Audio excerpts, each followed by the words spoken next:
Okay, everybody, this is probably going to be a little clunky because I'm just learning this program, but I wanted to show you how to calculate sine of 2t using the double angle identities. So we're given sine of 2t if sine of t is -1/4. So we're supposed to then find sine of 2t. You don't just take 2 times this to get the new sine. So what we're going to do first is we're going to picture it. So I would like it if you could think about what it is that this means right here. So what does it mean that it's between pi and 3 pi over 2? And what that means is that this is in quadrant 2 and in quadrant 3. So what does that mean for sine? So if you can't remember, take a look at your unit circle and think about what that means for sine. Okay, so that's the y value. Okay, so let's start by using the sum, the double angle identity. I'm going to misspeak a lot because I'm really feeling crummy, everybody. All right, we've got sine of 2t equals 2 sine of t cosine of t. So we do not have this. We do have sine of t. That is right there. But we don't have cosine of t. So we need to use the Pythagorean identity here. So cosine squared of t equals 1 minus sine squared of t. And that equals 1 minus, now remember that sine of t is -1/4. So now we can plug in -1/4 for sine, and we square it because it's squared. So now we get 1 minus 1/16. So remember, -1/4 squared is 1/16, positive 1/16. And if you change 1 to 16 over 16, minus 1 over 16, you get 15 over 16. All right, so now we know that that is cosine squared of t. So cosine squared of t equals 15 over 16. I'm just going to rewrite that. That's what we found over to the right. So that means that then cosine of t is the square root of that, is the square root of 15 over the square root of 16, which is just 4. And this is, remember, plus or minus. Okay, so at this point, we are in quadrant 2 and 3. So it's in this area over here. So we need to think about what will cosine be in that area. Well, it is going to be negative. So we're going to choose the negative as the sign. All right, so now we have cosine t is negative square root of 15 over 4. And we can go back to this original double angle identity that we had and find the new the solution. So sine of 2t equals 2 sine of t cosine of t, which equals 2 times sine of t was -1/4, and cosine of t is negative square root of 15 over 4. So if you work all that out, 2 cancels with one of the 4s or divides out, so you end up with a 2 on the bottom in one of these 4s. So I can go ahead and do that if you'd like. So this is, change colors. So this is 2 over 1 if you want to look at it that way. 2 is going to divide out to be 1 and 2. So then this ends up to be a positive because we have a negative here and a negative here, and they're going to cancel out. And we're going to end up with square root of 15 over 8. Okay, so that's the answer to that problem. All right, so next we're going to look at some more work here for you guys to try. So I'd like for you to rework example 1 for cosine of 2t. So at this point, if you would pause this, whoever is running this video, if you would pause it and let the students try this one. And I'm going to go ahead and start working it out. All right, so we're going to start with cosine of 2t and use the double angle identity is cosine squared of t minus sine squared of t. So if you look at your sheet, you'll see the double angle identity for cosine of 2t or 2 theta or whatever you're working with, and this is what it looks like. So we know from above that cosine squared of t is, cosine of t is actually, so not the squared, I'm going to get rid of that. Cosine of t is square root of 15 over 8. So that means if you want to work at it with a cosine squared of t, so you don't have to do any more work, you can just go back up to where we worked it out, and it was actually cosine squared of t was 15 over 16. Make sure I'm getting that right. All right. So then we know sine squared of t because we know sine of t, and we know cosine squared of t. So this one didn't have all that much work. So cosine squared of t is 15 over 16. And sine squared of t, so we're going to say minus negative 1/4, and that's squared. So we end up with 15 over 16 minus 1 over 16, which is 14 over 16, and that reduces, and you should reduce it to 7 over 8. So that is the final answer for that problem, 7 over 8. Okay? And you could use, there's another identity for cosine. There's multiple ones, and you can use multiple identities. You might have done it a different way, but you should get 7 over 8 in the end. All right, so let's go look at example 2.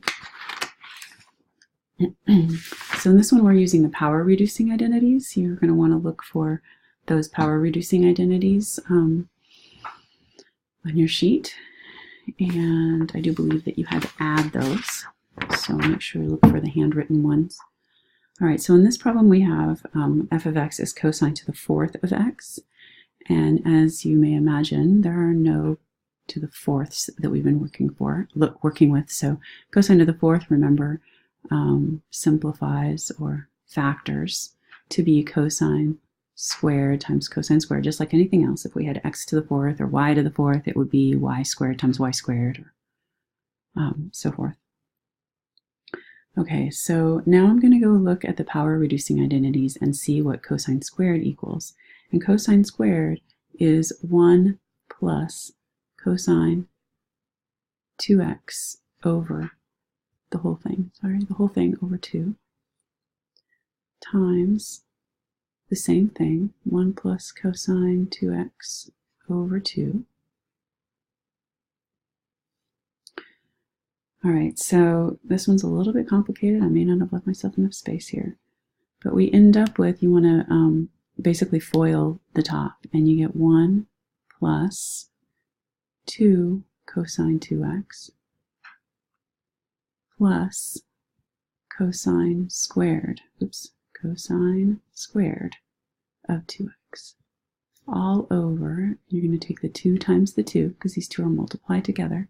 2 times 2 is 4.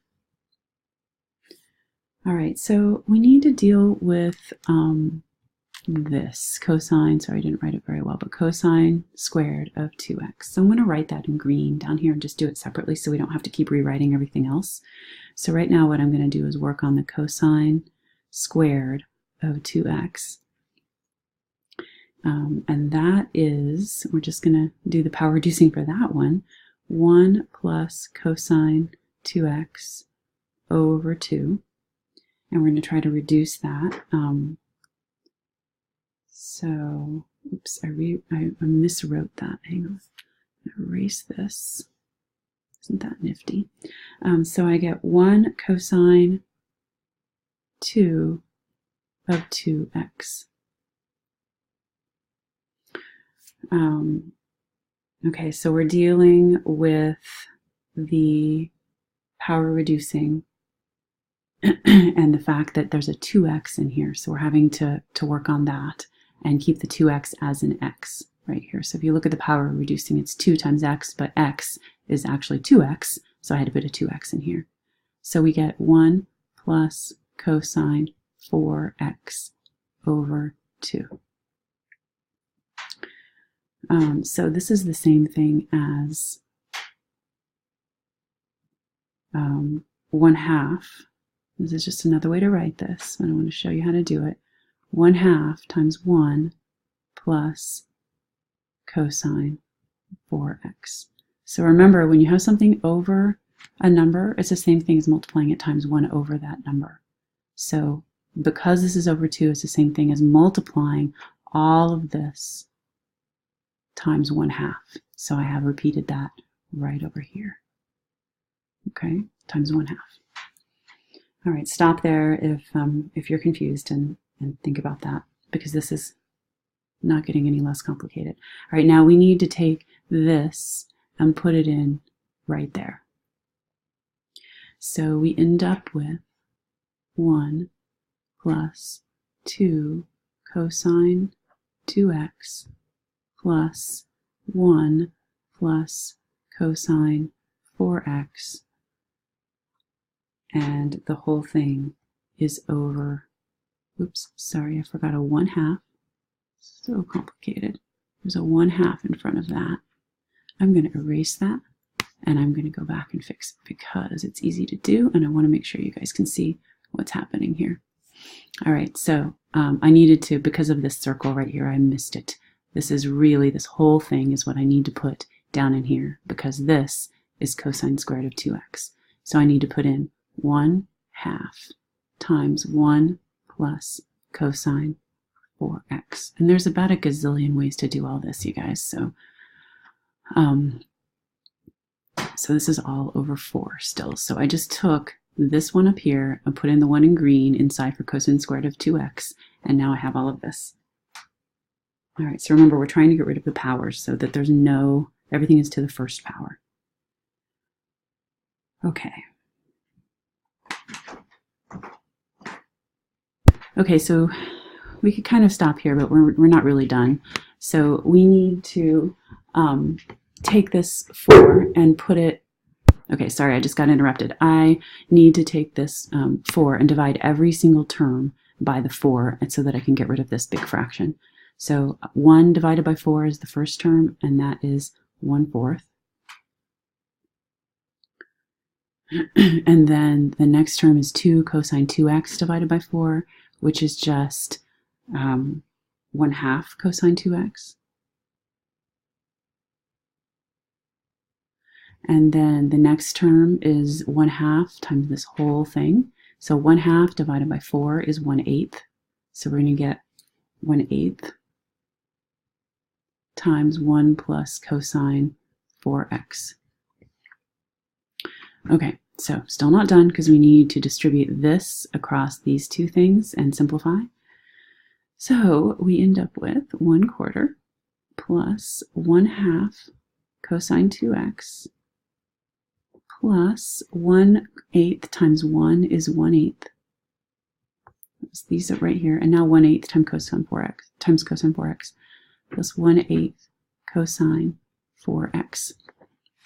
All right, so now we can combine these two like terms right here, and we get 1/4 plus 1/8 is 3/8 plus 1/2 cosine 2x plus 1/8 cosine 4x, and we are done with that one.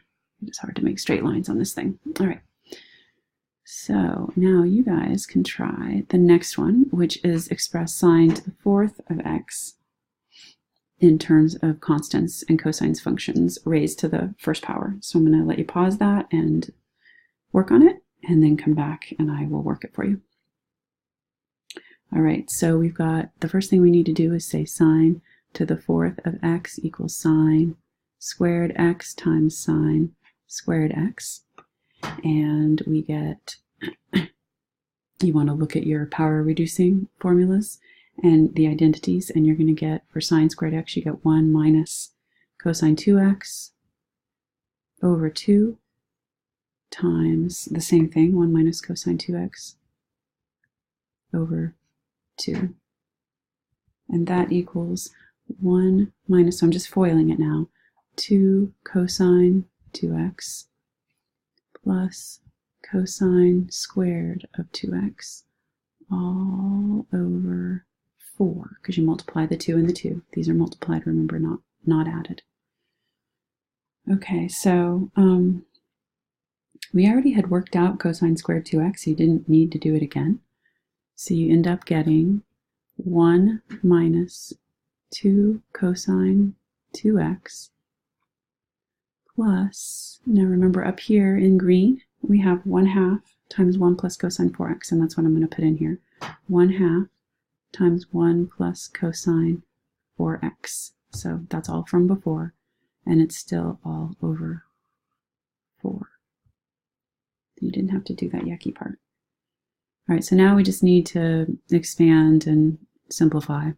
So we're going to take everything, every separate term over 4, and I get 1/4 minus 2 over 4 is 1/2. 1/2 cosine 2x plus 1/2 over 4 is 1/8 times 1 plus cosine 4x. So again, we need to expand that. The first two terms stay the same for this first step. 1/2 cosine 2x.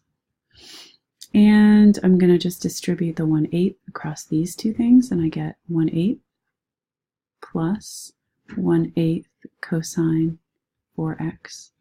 So the 1/4 again and the 1/8 come together, and you get 3/8 minus 1/2 cosine of 2x plus 1/8 cosine 4x.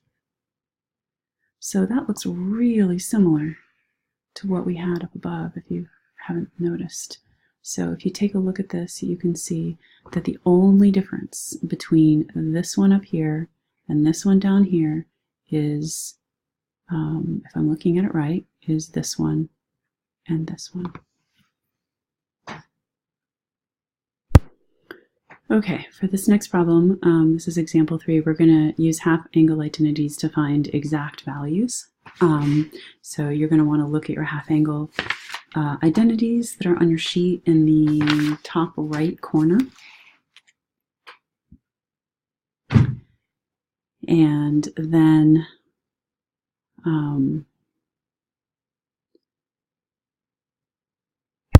we're going to use that to solve these two problems.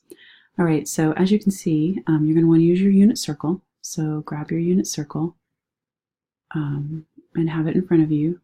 So as you can see, cosine of 75 degrees is not on your unit circle.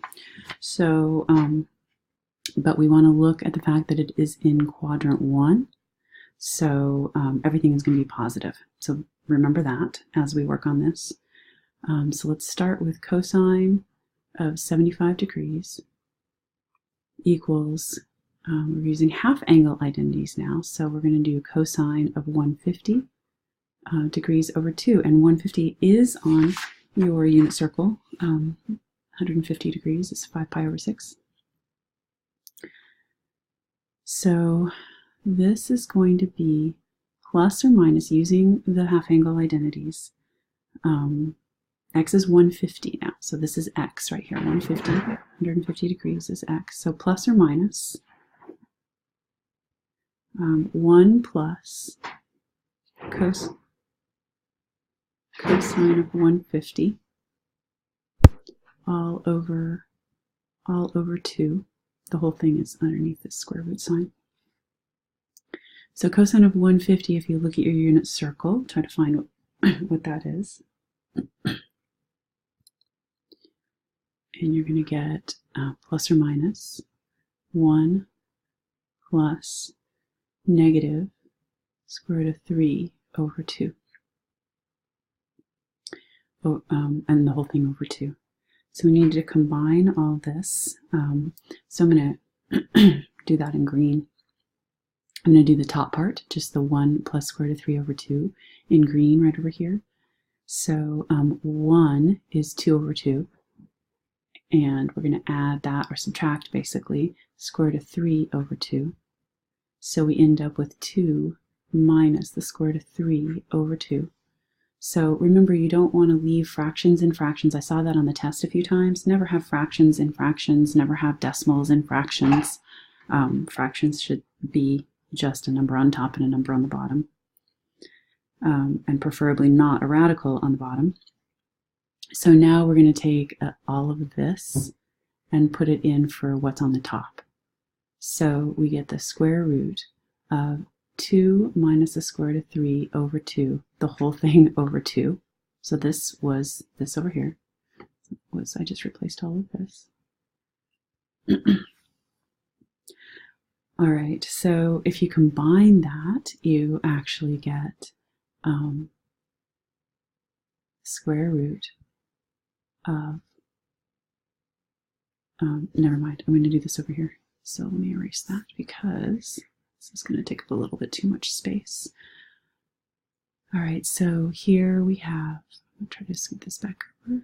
Still learning, everybody. All right, so now we need to simplify this because this whole thing is all under the radical and it's kind of a mess.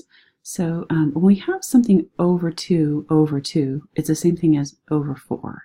So we end up with 2 minus the square root of 3 over 4. And I want you to think about that. This part right here, we have something over 2 over 2. It's over 4. So pause if you need to talk about that one. So now this whole thing is square rooted, and the bottom, the square root of 4 is 2. So we get the square root of 2 minus the square root of 3. So yes, there is a radical in a radical over 2. And now we don't have a radical in the numerator. And is this positive or negative? It's in quadrant 1, so the final answer for the cosine of 75 degrees must be the positive version. So we're going to leave it like that. Kind of drop the plus minus. We should have left that on there. I'll come back up here and put plus minus, and now we're going to choose the plus. All right, so that was A. Now B is going to be using radians. So we've got sine of 17 pi over 12, which we don't know on the periodic table. But, I mean, on the, I'm thinking chemistry, oh my goodness, on the unit circle. All right, so what we're going to do, this one is just a little more complicated. So think about this one. I'm going to come back up here and talk about the 17 pi over 12. If you go around a few times, because this is, well, this is 17 pi over 12, so you're going to go around and you're going to end up, not a few times, sorry, you're going to end up in quadrant 3. So quadrant 3 is 17 pi over 12. It's not all the way to 2 pi, but it's more than 1 pi, and it's in quadrant 3. So if we're looking for sine, sine is going to be negative. Sine is negative in quadrant 3. All right, I'm glad I did this ahead of time because my brain is not working today. All right, so we need to make this a half angle. So what is this when it was divided by 2? And this is a little more complicated with fractions. So this was, or could be, 17 pi over 6 over 2. Okay, 17 pi over 6 over 2. All right, and we'll see where this is going. So we're going to use that, and remember that 17 pi over 6, this part right here, this is our x value, okay? So that's x. So this is going to be plus or minus, but from up above, we're going to say right away, this is going to be minus because it's in quadrant 3. All right, so coming back down here, we've got the half angle identity says that it is 1 minus cosine of 17 pi over 6. 17 pi over 6 over 2. All right, cosine of 17 pi over 6. Well, think about what 17 pi over 6 is. And I'll let you think about that one for just a second while I also think about it. So 17 pi over 6, go around a couple times, and you end up with cosine of pi, 17 pi over 6 is negative square root of 3 over 2. So we get 1 minus negative square root of 3 over 2 over 2. And by the way, 17 pi over 6 is the same thing as 5 pi over 6, in case you haven't figured that out yet. 5 pi over 6, which equals 150 degrees, which we just did. So it's just up above. And so this is basically ends up being the exact same problem. We end up, well, except for the plus, because this one is sine, but we've got the same numbers. So we've got negative square root of 3 over 2. Okay, so I'm going to continue with simplifying this, and I end up with the square root of 1 plus the square root of 3 over 2, all over 2. And then I'm going to do the same thing I did up above in green to simplify the top. And I end up with a 2 over 2 plus square root of 3 over 2, which is 2 plus the square root of 3 over 2 over 2, which is, I'm going to make this a little smaller so I have more space, which is the square root of, oh, that was lovely, 2 plus the square root of 3 over 4. Oh, and we lost our negative. I need to bring that negative all the way through. Every single one needs to be negative, so I don't forget. And then the bottom square root of 4 is 2. So we're going to say negative 2 plus the square root of 3 all over 4. Sorry, all over 2, because we took the square root of it. So all over 2. So that's been square rooted. That was under the radical, and now it is not. All right, so there we have it. Okay, so that is example 3, and I'm going to have you guys try the check it out now. So check it out is right here. Find the exact value of sine of 5 pi over 12. All right, so why don't you go ahead and pause it and think about that one. Do it similarly to how I did it up above. Okay, so I'm just going to work this one out for you guys real quick in case you got it. And I don't want to bore you. Sine of 5 pi over 12 equals sine of 5 pi over 6 over 2, which is plus or minus, oh, and by the way, 5 pi over 12 is going to be, sine is going to be positive. So we've got plus or minus the square root, and we already decided it's plus 1 minus cosine of 5 pi over 6 over 2. And that equals, I'm going to leave the sign off because we know it's positive, 1 minus negative square root of 3 over 2 over 2, which is the same as up above. We get square root of 2 plus the square root of 3 all over 4, which gives us the square root of 2 up plus the square root of 3. So we've got a double radical, radical under a radical all over 2, and it is positive because 5 pi over 12 has a positive sign. Okay? All right, so I'm going to end this video because it's already 30 minutes long, and I want to make sure that I can get to the last 3 examples without having too long of a video. So I will do those in the next video. All right, thanks.